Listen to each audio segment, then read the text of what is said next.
Hello, dear Aries. This is Molly with Soul School Tarot and Astrology, and I'm here with you guys today for a general reading for October, heading into November, for my Aries sun, moon, and rising signs, as well as just anybody with Aries dominance.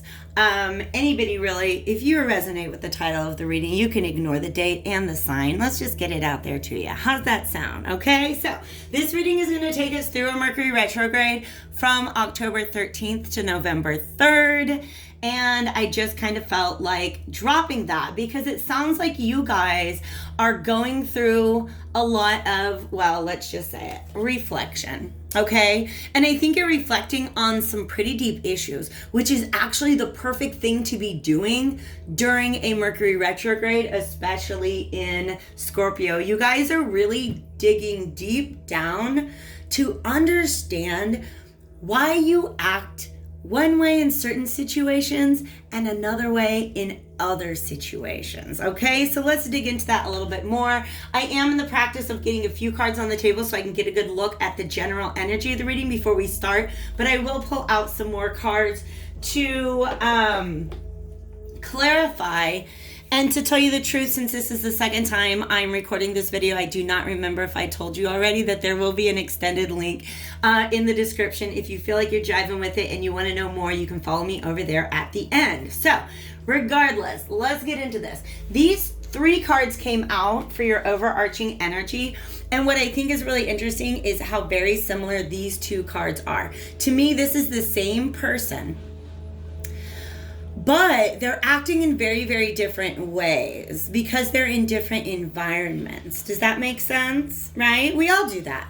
We all do that. And sometimes it's good to take a step back and look at how we're acting in different ways in different environments, or maybe around certain people, or in response to certain scenarios. This grace aspect of you, Aries, is, I feel personally, an aspect that you're trying to bring in a little bit more of. I feel just because I associate Aries so much with what's coming out in this nature card. Now, grace to me is representing the upper chakras. So from the heart up, we're talking throat chakra, third eye, and crown. This is about your connection to the divine. This is about understanding who you really are in the cosmos, as opposed to what role society has assigned to you. We're going to get back to that, okay? That really has a lot to do with ego and the subconscious and social narratives, so we'll get back to that. Some of you guys, on your path to personal ascension, you're tapping into your higher self. And I almost get the feeling that, like, the vibe I'm getting from this reading, if it's resonating with you, is that you can achieve this when you're on your own. When you go into meditation, you're like, wow, I am so freaking grounded and centered and connected to the divine. I know who I am. I know we're all one. I know that I don't need to engage in petty struggles. This is your higher self. And you're, like I said, you're tapping into that. For sure. But I also almost feel like you're a little bit new on the scene just because there's a little less foliage in the background, okay? So this is you guys working on your higher self and your spiritual evolution. But it's needing, there's some sort of need for balancing that against who you are in the world.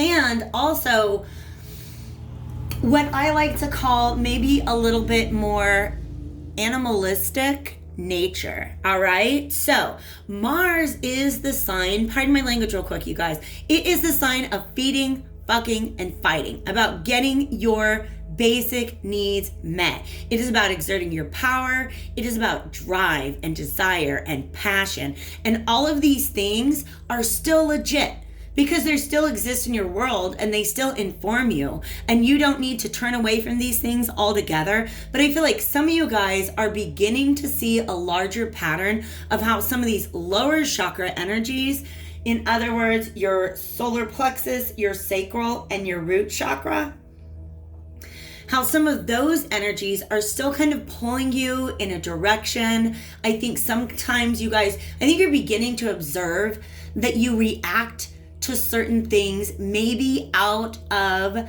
fear, shame, insecurity, guilt, lack of confidence, things like that. That, by the way, is normal. And that's the programming that we live in for most of our lives. If we just go with the default, if we just listen to society and let it tell us who we're supposed to be and what's supposed to make us happy, then we end up acting out of those lower chakras a lot. You guys, I believe, are in a place right now where you're beginning to see the difference between when you're acting out of your higher self and when you're acting out of ego. And you're beginning to reflect on that, which is beautiful. Because what I see with this fancy mirror, wow, I'm really getting a story here. All right, the story is that this figure right here is preparing for something big, something really, really, really exciting. Like, they're showing me that this is a moment of reflection, and sometime in the future, she is standing in front of that mirror, just so elegantly clothed, right? Like stepping into the world in this beautiful and majestic way. This way that is everything that she wants to be. But it's almost like first she has to take off, whatever she was wearing first. It's about, how do I describe that? Clothes to me are representing how you are presenting yourself to others. So this person is like, you know what, the way I've been presenting myself to others is maybe not super in alignment with my authentic self.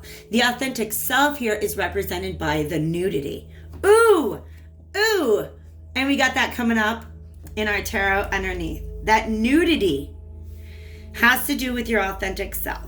And really, really getting in touch with who that is and who you are. And again, breaking away from social and subconscious narratives. That's a big part of what's going on under this full moon in Aries that kind of kicked off the month of October. I've got a video about it. Check it out. So this is where you guys are at right now. And it's beautiful because you want to step in to who you know yourself to truly be. But you've got to just take this moment and make sure that you understand where you're at in the process of removing the way you used to present yourself to the world and how you can present yourself to the world in a way that is much more in tune with your authentic self. But getting that started, whatever show, like this is backstage. She's going to go on stage. She's going to go out there. And I wish you guys could see this. The dress that I'm seeing, it's so beautiful. It is like white, maybe ivory white, and it is covered in those little pearlescent beads, right? And it's just so very pure and majestic and fantastic. It's magnificent. It is magical, you guys. It's magical. But they're also giving me that feeling of when you put on a dress that's got all those little tiny beads on it, that can be it's heavier than wearing something sheer, like if you have a robe on, right? So you know that you're trying to step towards something so much more substantial. But you're having a hard time doing that, okay? This is the Magician, and I'm going to turn him upright just so you guys can kind of absorb the images. This is the Alchemical Visions Tarot, and it is all about images that speak to your subconscious mind, okay? In fact, we have these two little demons here. It's reminding me of an old deck I used to use that I don't anymore, that had these little death figures that would show up, and sometimes they would show up and spirit would give me their names. These are named Pride and Ego. For some of you, they're named Fear and Doubt. All right? But these are just some little demons that exist in all of us. We all got our demons. We all have our inner narratives that were handed to us by society. You should be afraid of acting in this way. You should not feel safe acting in that way. Or you should be pursuing material success and status and things like that. You should be pursuing validation from others, Okay?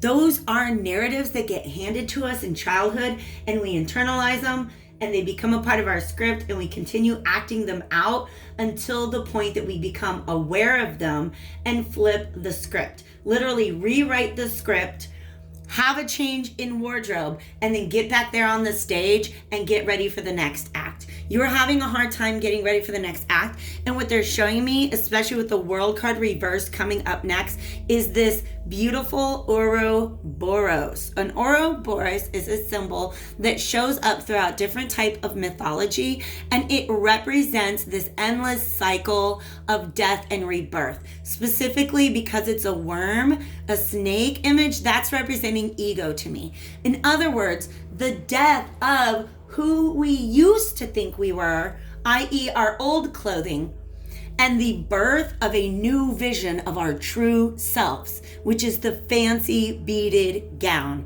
And if you're a masculine, my apologies, the images are just coming to me as somebody who's been on stage before, right? And I like somebody who dresses as the feminine. So, oh, look at this.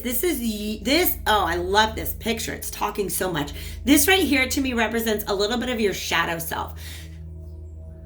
This reflection period, this is shadow work that you're doing, even if it doesn't feel that way. In other words, you're confronting those parts of yourself that we often like to hide from ourselves, okay? But this shadow figure is walking away. In other words, it's about calling out some of the issues that were playing out your script. Some of the things like fear, shame, guilt, doubt, ego, pride, right? But we need to close this gap. That Ouroboros needs to swallow its tail in order for the imagery to be complete. These columns here always represent High Priestess energy to me, which goes along with the fact that you guys are in a phase of inward reflection. The missing puzzle piece here, pardon me while I get a sip of water. I'm going to turn that also over so that you can get those images. See, we got nudity again. And the World card is about closing out a cycle. The Magician's a new beginning.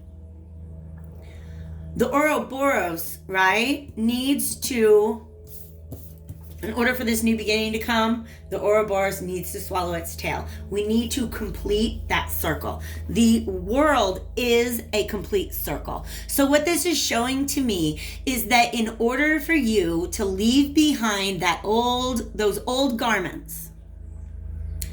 Oh my God, do you see how she's got this? She's about to just drop it. Oh my God, I gotta peek into this.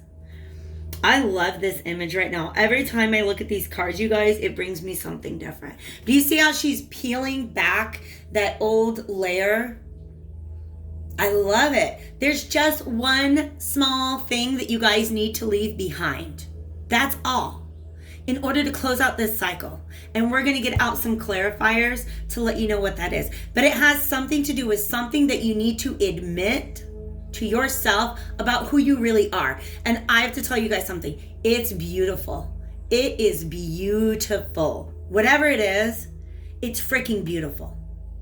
All right? There's some part of yourself that you are not aware of because society told you that it's not beautiful. But you get there and you look in the mirror and you're like, you know what? I am beautiful.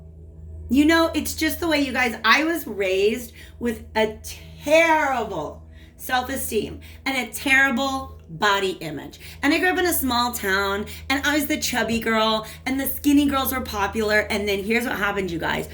I moved towns my senior year. And I tell you what, I moved to a town where thick thighs were in style. And for the first time in my life, I was like, oh my God, I am beautiful. Those people told me I wasn't, but they were lying to me. People told you that something about you that you love about yourself. People have been telling you it's not beautiful. People have been telling you to hide it away. Chances are it's because people are afraid of the power of it. And Aries, a self-assured Aries who knows what they want, That's something to be that weak people will be afraid of, okay? So you stepping in to this new you can't let anybody hold you back. You can't let anybody hold you back, all right? So this King of Cups really, really, to me, hold on a second. They're giving me another message here. Okay. Yeah, because you guys are really, some of you are really trying to step into magic and manifestation. But what's happening is you're manifesting from a place of pride or ego. In other words, instead of saying, these are the things that I think would truly make me happy, you're saying, these are the things that I think that I need to have in life. That's a message for some of you guys. So in other words, you're manifesting wealth for the sake of being a wealthy person, rather than saying wealth would bring me the ability to help more people and heal the world, and etc., right? So it's like you don't have to change what you're trying to bring into your world. You just might have to change where you're manifesting from. Does that make sense? Okay? So if you're manifesting from your lower chakras, it's just different than if you're manifesting from your higher chakras. I'm not saying that they're better or worse, but I feel like you guys are getting pulled up towards these higher chakras now, towards your more spiritual self rather than your earthbound self. And the perfect place, the place where those two meet, and in fact, now they're showing me this as an image of the heart chakra, because it's right there in the center. And that's what you guys are tapping into. That's who you're talking to, your own heart. Oh my God, I'm gonna look, you gotta take it all in. The seahorse has been showing up in a couple different readings lately. And I've really been kind of struggling to put some symbology to that. To me, I think that the seahorse represents movement forward through that place of emotion, right? Because when you get into this space, let's say you're doing meditation, you're doing astral travel, things like that, those manifestations, those desires, that's coming from your higher self. If you're tapping into your lower chakras, what are the things I need to survive? What are the things I need to be validated by others? What are the things I need to feel confident and powerful in the world? That's what society has been telling you should be your number one priority. You guys are getting into your heart chakra and understanding all this water is your subconscious, your unconscious mind, but it really is your portal to the upper chakras, to your higher self, to your connection to the divine, right? So the seahorse is representing not just being comfortable in that space, but moving through it with direction and intention, okay? There's so many images here, they're just talking to me a lot. So thank you for your patience. This is making me feel like wow. This is a combination of the Hierophant and an Ace of Cups energy to me. So that is about, a couple of different things. First of all, exalting your desires and emotion to the status of being divine. Do you know what I mean? Saying, you know what, my desires and emotions, they're not base and immoral. They're actually divine. And for me, for you, any of us, to tap into what we truly, truly want in the world is to tap into our own divinity. Another set of columns, more High Priestess. So this is very much an inward focused journey. And I actually got way more messages out of those cards than I thought I was going to. So we'll talk about the King of Cups a little bit. I want to get out a couple more Oracle cards. And then I'm going to finish this over in the extended reading. By the way, the extended reading is always a smaller collective. So you're more likely to get, if you feel drawn to it, those readings can get much more specific. But another thing that I see going on here with the Hierophant, with the Hierophant and the Ace of Cups, for some of you guys, this is a change in the way that you're dealing with your, it could be relationships. It could be like what job you're pursuing, what projects you're spending time on, who your friend groups are, things like that. But whatever it is that you love, you're willing to commit to it. You're willing to learn what it takes to commit to and pursue your true happiness. For some of you guys, you've been living a life where the idea of commitment or settling down, or even just the idea of authority or responsibility, was not in alignment with the social narrative that you were trying to live out, the social or subconscious narrative. And now you're like, you know what? I actually want to do that. I want to prioritize these things and be responsible and work hard and learn more, because those are the things that fill my cup. Those things are important to me. But it's really a lot of emotions being dealt with here, and I like that. All right. What's on the King of Cups mind at this time, Spirit? I've got my William Shakespeare playing cards. See if they want to. This guy's coming out.